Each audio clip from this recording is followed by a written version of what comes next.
இரண்டாவது, இதை நான் இரண்டாவது என்று சொல்றதை நம்ம முதலாவது சொல்லி இருக்கணும், சரியா?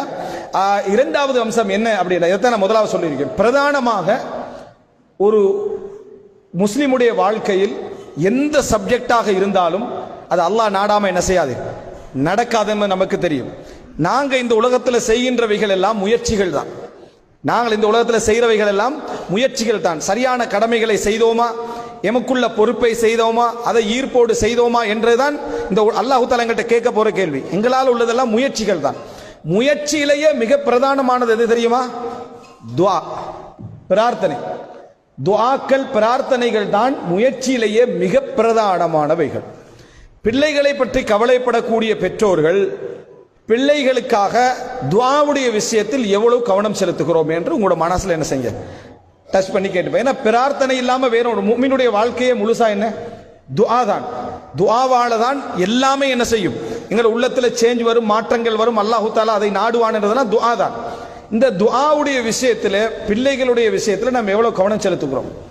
இந்த துஆவுடைய அம்சங்கள் ஒரு காலத்தில் இருந்த பெற்றோர்களிடத்தில் இருந்த அந்த அளவை விட இப்ப நிறைய குறைஞ்சுதான் செய்து இருக்குது. நமது உம்மமார்கள் அவர்களெல்லாம் நினைச்சு பாருங்க, அவங்களோட துஆக்களுடைய காலப்பகுதியை நம்மளோட துஆவுடைய நிலைமை நினைச்சு பாருங்க. அவர்களுக்கு அன்றைக்கு துஆக்கள் தெரியாம இருக்கு, ஆனா அவங்க நிறைய துஆல பற்றோடு இருந்தார்கள். நமக்கு நிறைய துஆக்கள் தெரியும், பற்று என்ன செஞ்சது, குறைந்து போயிருக்குது. எத்தனை பேர் குழந்தைகளுக்கான துஆக்களை மனனமிட்டு வைத்திருக்கிறோம்? ஓய்துகுமா பி கலிமாத்தில்லாஹி தாம்மா மின் குல்லி ஷைத்தானின் வஹாம்மா வமின் குல்லி ஐனின் லாம்மா. அந்த குழந்தையை தீண்டக்கூடிய கண்ணேரிலிருந்தும் ஷைத்தானுடைய தாக்கங்களில் இருந்தும் அதே போல என்ன தீங்கான விஷயங்கள் இருந்தும் ரசூலுல்லாஹி ஸல்லல்லாஹு அலைஹி வஸல்லம் அவர்கள் பாதுகாப்பு தேடுறாங்க. இது இப்ராஹிம் அலைஹிஸ்ஸலாம் கேட்ட துஆன்னு சொல்றாங்க. ஹசன் ஹுசைனுக்காக பாதுகாப்பு தேடுறாங்க.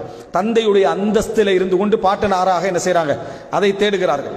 ரப்பனா ஹப்லனா மின் அஸ்வாஜினா வ துர்ரியாத்தினா குர்ரத அயுனின் வஜஅல்னா லில் முத்தகீன இமாமா. அஸ்வாஜினானா எங்களது துணைகளை, கணவன் மனைவி, அதே போல மனைவி கணவன், இப்படி ரெண்டு பேருமே கேட்க முடிந்த ஒரு துஆ. திருமணம் முடித்தவர்கள், முடிக்காதவர்கள். ஏண்டா திருமணம் முடிக்காதவர்களா இருந்தால் அது ஏற்படுகிற நேரத்தில் அது என்ன செய்கிறது, அந்த பிரார்த்தனை சம்பந்தப்படுது. எனவே இந்த துஆக்கள் அனைவரும் கேட்க வேண்டிய ஒரு துஆ உண்டு.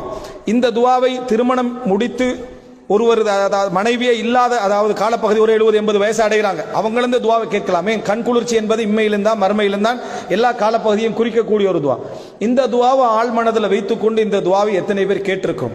அல்லாஹ் ரப்பல் ஆலமீன் ஒரு குடும்பத்துக்கு கண் குளிர்ச்சியை கபூல் செய்து விட்டால் அதுக்கு மேல என்ன, அல்லாஹ் ரப்பல் ஆலமீன் மற்ற எல்லாத்தையும் என்ன செஞ்சிருவான், அதுல கொண்டு வந்து சேர்த்து விடுவான். அதே போல எத்தனை இது போன்ற துஆக்களை பிள்ளைகளுக்கு நம்ம சொல்லி கொடுத்திருக்கிறோம். ரப்பி ஸித்னி இல்மான்னு சொல்லு. ரசூலுல்லாஹி ஸல்லல்லாஹு அலைஹி வஸல்லம் அவர்களுக்கு வஹி இறங்கி கொண்டிருக்கிறது. அந்த நபிக்கு அல்லாஹ் தஆலா சொல்லி கொடுக்கிறான், வகுர் ரப்பி ஸித்னி இல்மா, நபியே நீங்கள் சொல்லுங்கள், ரப்பி ஸித்னி இல்மா, எனக்கு அறிவை அதிகப்படுத்து அப்படின்னு. மூசா அலைஹிஸ்ஸலாம் கேட்கிறார், ரப்பி ஷ்ரஹ் லி ஸத்ரி வ யஸ்ஸிர் லி அம்ரி வஹ்லுல் உக்தத்தம் மின் லிசானி யஃப்கஹு கௌலி. அப்ப இதெல்லாம் தெளிவுக்கும் படிப்புக்கும் அறிவுக்குமான துஆக்கள். இந்த துஆக்களை பிள்ளைகளுக்கு நாங்கள் எத்தனை பேருக்கு சொல்லி கொடுத்திருக்கிறோம்? அல்லாஹும்ம இன்னி அஸ்அலுக இல்மன் நாஃபிஆ வ ரிஸ்கன் தய்யிபா வ அமலன் முத்தகப்பலா. இப்படி எத்தனை துஆக்களை நம்ம என்ன செஞ்சுக்கிறோம், சொல்லி கொடுத்திருக்கிறோம். எனவே இது போன்ற விடயங்களில் நாங்கள் கூடுதலாக கவனம் நாங்களும் கேட்க வேண்டும். தஹஜ்ஜுடைய நேரங்களில், தொழுகைகளில், சுஜூதுகளில் பிரார்த்தனை தான் வாழ்க்கைன்றதை முதலாவது நம்பணும். பிரார்த்தனை தான் வாழ்க்கை என்பதை முதலாவது நம்ப வேண்டும். பிரார்த்தனையால் தான் அனைத்தும். முயற்சியும் பிரார்த்தனையும் அல்ல. முயற்சியில் முதலாவது பகுதி என்ன? பிரார்த்தனைகள் தான், துஆக்கள் தாண்டு குழந்தைகளுடைய விஷயத்தில் அணுது. அதுவும் இன்றைய காலகட்டத்தில் சூழ்நிலையில விளக்கத்தோட நம்ம அணுக வேண்டியிருக்குது.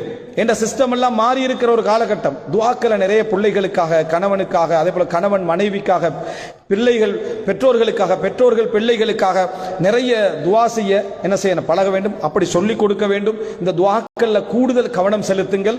பிள்ளைகளுடைய எதிர்காலத்தையும் பிள்ளைகளுடைய நிகழ்காலத்தையும் மிகவும் கவனத்தில் எடுத்துக்கொண்டவர்கள்.